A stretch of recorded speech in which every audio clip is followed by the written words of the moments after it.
క్రైస్తలార్ మన పరిశుద్ధుడు మన విమోచకుడు అయినటువంటి యేసుక్రీస్తు వారి శక్తి కలిగిన నామంలో ఈ రోజున దేవుని వాక్య ధ్యానమునకు ప్రతి ఒక్కరికి మన దేవుని పేరిట వందనాలు. ఈరోజు వాక్యంలో ప్రజలు దేవుని మనుషులకి దేవుని చేత లోబర్చబడతారు. ఎలాగంటే యేసు ప్రభు జీవితాన్ని మనం చూసిన మనకి కొత్త నిబంధన కాలంలో అనేకులు యేసు ప్రభు దగ్గరకు వచ్చి స్వస్థతలు పొందుకొని శాపాలను పోగొట్టుకొని బాగుపడ్డట్టు చూస్తా ఉన్నాం. ప్రజెంట్ ఇప్పుడు కళ్ళతోటి కొత్త నిబంధనలో రాయబడినటువంటి విషయాలన్నీ నిజమే అని చూసి చెప్తా ఉన్నాం. నిజమే కదా, కొత్త నిబంధన గ్రంథంలో యేసు ప్రభు వారు చేసినటువంటి గొప్ప కార్యాలు భౌతికంగా మన కళ్ళకి ఇప్పుడు క్రీస్తుని ఎవరైతే ఆశ్రయించి ఉన్నారో వాళ్ళ జీవితాల్లో కనపడతా ఉంది. ఆమె కనపడతా ఉంది. యోసేపు కాలంలో కూడా దేవుడు ఈ రీతిగానే ఒక గొప్ప కార్యాన్ని జరిగించి అనామకుడిగా ఉన్నటువంటి యోసేపుకి రాజు యొక్క రాజ్యాన్ని అప్పచెప్పటం వల్ల యోసేపు ఆ దేశంలో గొప్పవాడిగా కనపడతా ఉంటాడు అనేకులకి. లేఖనం చదువుకున్నాం. ఆదికాండము 47వ అధ్యాయము 15వ వచనంలో రాయబడింది ఇలాగూ: ఐగుప్తు దేశమందును కనాను దేశమందును ద్రవ్యము వ్యయమైన తర్వాత ఐగుప్తీయులందరూ యోసేపు వద్దకు వచ్చి, మాకు ఆహారము ఇప్పించుము, నీ సముఖమందు నేనేలా చావవలెను, ద్రవ్యము వ్యయమైనది కదా అని. ఆ దేశంలో ఉన్నటువంటి రాజు ఒక్కడు తప్పించు మిగిలినటువంటి బడా బాబులు అని చెప్పనని పేర్లు కలిగిన వాళ్ళు ఉంటారు కదా, వాళ్ళ దగ్గర నుంచి ఇక రెక్కాడితే కానీ డొక్కాడని స్థితిలో ఉన్నటువంటి మనుషుల వరకు అందరూ కూడా యోసేపు దగ్గరకు వచ్చి యోసేపు కాళ్ళ మీద పడతారు. అప్పటి వరకు వాళ్ళ దగ్గర ఉన్నటువంటి డబ్బులన్నీ కూడా ఖర్చు చేసి కడుపు పోషించుకుంటారు. వాళ్ళ దగ్గర ఉన్నటువంటి డబ్బులన్నీ ఖర్చు చేసి మిద్ద మీద ఫ్లోర్ మీద ఫ్లోర్ వేసి బిల్డింగులు కట్టినట్టు లేదు, కానీ కొత్త పోషించుకోవటం కోసం వాళ్ళ దగ్గర ఉన్నటువంటి ఆ డబ్బులంతా కూడా ఖర్చు పెడతారు. ఖర్చు పెడితే ఇక చిల్లుగా ఉండదు, చేతిలో చిల్లుగా ఉండదు. ఇక దాన్ని ఏమో తినడానికి తిండి గింజలేమో యోసేపు దగ్గర ఉంటాయి. యోసేపు సైన్ పెడితేనే ఆ గోడౌన్లో నుంచి బయటకు వస్తుంది, ధాన్యం బయటకు వస్తుంది. ఇక యోసేపు దగ్గరకు వచ్చి మొరపెట్టుకుంటా ఉంటారు, గోడెళ్ళ పోసుకుంటా ఉంటారు, మేము మా కుటుంబాన్ని నశించిపోనేలా, మీ కళ్ళ ముందు నేను చనిపోతా ఉన్నా, మమ్మల్ని బతికించాలి యోసేపు దగ్గరకు వస్తారు. ఈ రాజు ఉన్నాడు కదా, ఈ రాజు యోసేపును చూసి ఏమంటాడంటే, యోసేపును చూసి ఒక మాట మాట్లాడతాడు. ఏమనంటే,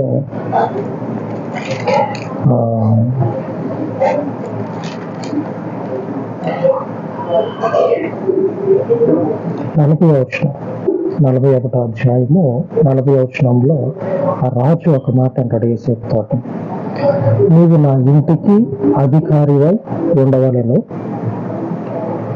నా ప్రజలందరూ నీకు విధేయులై ఉందురు, సింహాసన విషయంలో మాత్రమే నేను నీకంటే పైవాడనై ఉందునని యోసేపుతో చెప్పాను.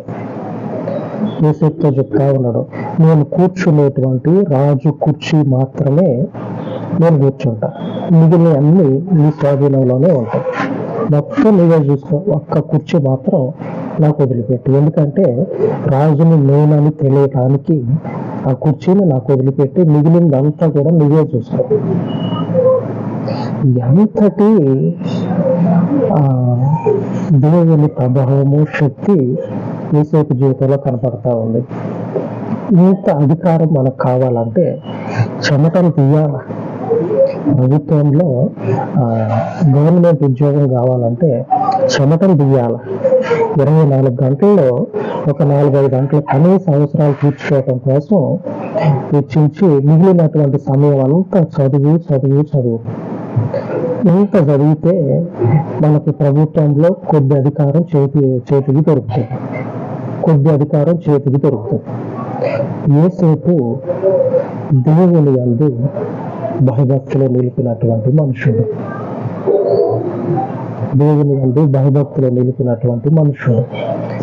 ఈ మనుషుడు పాపం చేయమనంటే దేవునికి విరోధంగా నేను పాపాన్ని మూట కట్టుకోలేనని మాట్లాడతాను. ఇప్పుడు ఎవరినన్నా ఒక మాట అడగండి, ఏదన్నా సరే చెడు పని చేద్దామంటే నువ్వు సయ్య అంటే నేను సయ్యే, సయ్య అంటే సయ్యి. యేసేపు అంటా ఉన్నాడు, దేవునికి విరోధంగా నేను పాపాన్ని కట్టుకోలేను అని అంటా ఉన్నాడు. దేవుని యందు భయభక్తులు ఏం చేస్తుందంటే జనాలని, బడాబాబుల్ని, కూటికి లేనటువంటి ప్రజలని స్వాధీనం చేస్తుంది. రాజు కూడా యేసేపు స్వాధీనంలో ఉన్నాడు. రాజు కూడా ఇంతటి ప్రభావము, ఇంతటి దేవుని శక్తి దేవుని ప్రజల జీవితాల్లో, ఆయనను అనుసరించేటువంటి వారి జీవితాల్లో తప్పక కనపడుతుంది. దేవుడు ఏమంటా ఉన్నాడంటే దేవునికి లోబడినటువంటి వారు ఎవరైతే ఉంటారో వాళ్ళు దేవుని యొక్క అధికారాన్ని, దేవుని యొక్క ప్రభావాన్ని కళ్ళతో చూసి జీవితంలో నిలుపుకుంటారు. యేసు ప్రభు వారి జీవితంలో కూడా అదే రాయబడ్డది. ఇప్పుడు అధికారుల మీద, శక్తుల మీద, ఈ లోకం మీద యేసు ప్రభు వారికి అధికారం అనుగ్రహించబడి ఉన్నది అని రాయబడ్డది. అటు తర్వాత దేవునికి కుడి పార్శ్వమున కూర్చొని ఉన్నాడంట. ఇదంతా కూడా కొంతమందికి పేరు కొద్దిగా ఉంటుంది, కొద్ది పేరు ఉంటుంది. ఆ పేరు పక్కన ఏంటి డాక్టరేట్లు, పట్టాలు అంత పొడుగు ఉంటాయి. పేరేమో ఇంతే ఉంటుంది, వాళ్ళ పేరు చివరన అంత పొడుగు ఉంటుంది. తప్పుగా కాదు కానీ చెప్తా ఉన్నా, అంత పొడుగుంటది. యేసు ప్రభు పేరు కొద్దిగే, ఆ పక్కన పట్టాలు ఏమీ లేవు. ఉన్న ఒక పట్ట ఏంటంటే తండ్రి అయినటువంటి దేవుని యందు భయభక్తులు. ఆ పట్ట మనకి ఉండాలి. ఆమె దేవునికి స్తోత్రం కలుగును గాక. ఈ శక్తి సామర్థ్యాలు దేవుడు ఏం చేస్తారంటే మన జీవితాల్లో నిలపాలంటే ఆ భయభక్తులు, ఆ దేవుని యందు భయం అనేది, ఈ పట్టాలు మన జీవితంలో ఉంటే మనకి కూడా ఏమవుతుందంటే దేవుడు మనకి ఈరోజు వాగ్దానం చేస్తున్నట్లుగా, ఈ రోజున దేవుడు మనకు వాగ్దానం చేస్తున్నట్లుగా రాయబడి ఉంటుంది. ఈరోజు మనకి దేవుని వాగ్దానం ఏంటంటే కీర్తనల గ్రంథము 47వ అధ్యాయము 3వ వచనంలో రాయబడి ఉన్నది. ఆయన జనములను మనకు లోపర్చును, మన పాదముల క్రింద ప్రజలను అనగత్రొక్కును. ఈ వచనంలో మన వాక్య ధ్యానము ఆయన జనములను మనకు లోపర్చును. ఈ ప్రజలందరినీ కూడా దేవుడు మనకి ఏం చేస్తాడంటే ఇప్పుడు రోజులలో సైతము మనకు లోపరుస్తుంది. ఆ రోజుల్లో లోపరిచిన దేవుడు ఇప్పుడు రోజుల్లో కూడా లోపరుస్తాడు.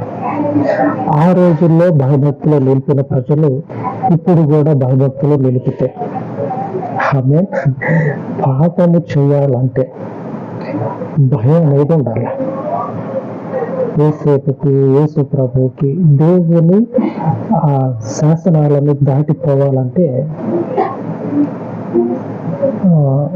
భయపడేవాళ్ళు.